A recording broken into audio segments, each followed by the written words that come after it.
Mr. Hota, we have your line back with us. You were just talking about this pact with L&T. Go ahead, sir. Yeah, so as I said, we have been natural partners in the past. We have just decided to take it to the next level. There are a huge amount of opportunities, as I said, basically in the export market, as well as co-creating certain products for the Indian market. There is also a certain amount of aggregates that we have which interest them. So it's our vehicles, it's our, recovery vehicles, the tanks, the combat vehicles, etc., etc. They also are into the missile space. We are also into the missile space. We have certain capacities. They have certain capacities. So this pact is going to help us to sort of ensure that each other's capacities also, to the extent possible, is sort of utilized. But the biggest, thing for us is the access to the export market. As you would know, BEML has always had a lot of partnerships in all the three verticals that we've got, whether in the metro with Rotem or Hitachi, whether in the mining, we have a lot of collaborations as well. And this basically has arisen out of, recently there was a CPSE, that is a Central Public Sector Enterprise Undertaking conclave, which was, the vision of the Honorable Prime Minister there was that CPSEs like us, we should increase our geostrategic reach. And in that, one of the items was that we should have more and more JVs and MOUs. So at the moment, we are focusing on indigenizing. There is a huge amount of stuff that are being imported into the country, and we would like to, for the relevant space that we are operating in, indigenize those. The idea is that we should set up ecosystems near our existing plants, which are very close to the defense corridors. As you know, recently, the defense corridors have been announced by the Honorable Raksha Mantri, and our plants are very close to the defense corridors. So we intend to invite these foreign companies to come and set shop with us through JV routes. There's a number of them which are on the anvil. I can't announce those at the moment, except to say that this is a thrust of Make in India, which will help us to reduce the foreign exchange outflow, which will help us to produce these aggregates in the country. So that's our basic focus. Any joint investment that both of you will be making, and it'll essentially be utilizing your current facilities, if I'm not mistaken? Yeah, as I said, the facilities that L&T has, the facilities that we have, there is a lot of complementarity in that.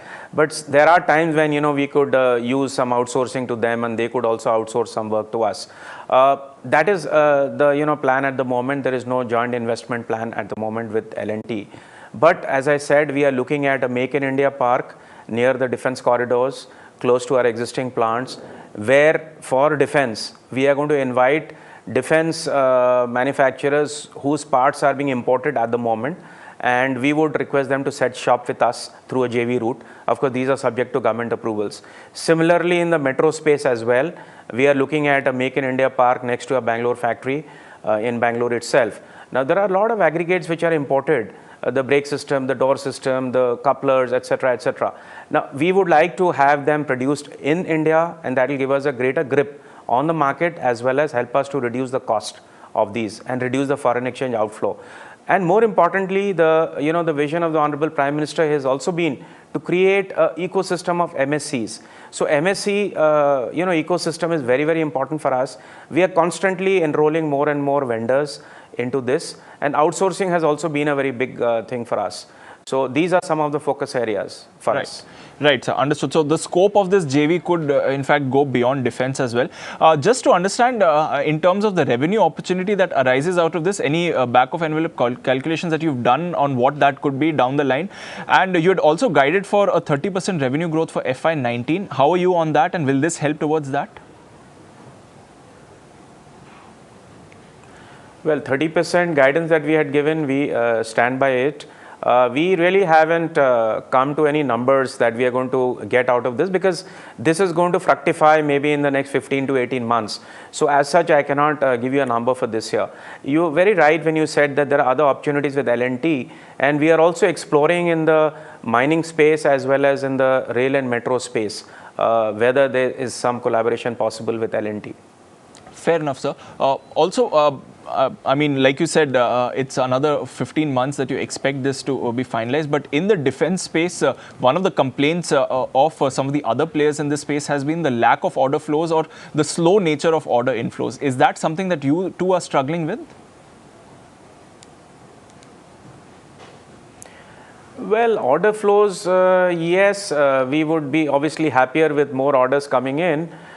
But the point is that at the moment, whatever orders we have and the order book that we have, 6,700 approximately, that should be enough for us to cross the numbers that we had guided you all on. During the year, 30% growth compared to last year. So, safe to say June quarter inflows have been good. What's the kind of update, if you can share anything on that? And is it turning better now versus what it was last year? No, there's... Well, first 2 quarters for us is always muted, so I wouldn't like to share those numbers with you at the moment. After the quarterly results are out, I'll be in a better position to share those numbers with you. Point taken, sir. In terms of, away from the defense business, railway order pipeline, how is that looking in terms of the traction in that space? You've seen the railway minister talk about, hiking production as far as that space goes. Are you looking at any opportunities there as well? Yes, in the rail space, there's a lot of exciting stuff happening, and we have got developmental orders for LHP coaches. And at the moment, our order book for the metro is also fairly good. So that should help us to increase our percentage of rail and metro this year. There are a lot of other opportunities in the rail space as well, which we are exploring. For example, the exports. There's a huge amount of export potential. So we are working it out with Railway Ministry and RITES. Because at the moment, we are not allowed to export rail products directly. We have to export only through RITES. So we have taken up this matter with the government, and we hope to get a resolution on that soon. If I could ask, sir, from rail exports, what's the kind of revenue opportunity that comes in? Like you said, currently it's a tie-up with RITES. And if, of course, you are given that permission, that what's the kind of opportunity that could open for you? Well, countries like Bangladesh, Sri Lanka, Mauritius, even Dubai, a lot of them are looking at metro. Bangladesh and Sri Lanka are looking at rail also. So the opportunities are huge. At the moment, I would say that the Chinese companies are able to take a better advantage of that. So we are trying to see how to respond to this. It would be fairly sizable, I would say. All right. And finally, on the commodity price front, while they were on a hot streak for the last year to 18 months, recently we've seen a dip come in. Is that going to be a key tailwind for you? What's the kind of impact? Well, commodity prices cooling down is going to be a very good news for us. It will be a tailwind, yes. But at the moment, it's too premature to sort of, look at numbers for the year end. Year end, whatever numbers we had sort of given you guys earlier, we stand by those numbers.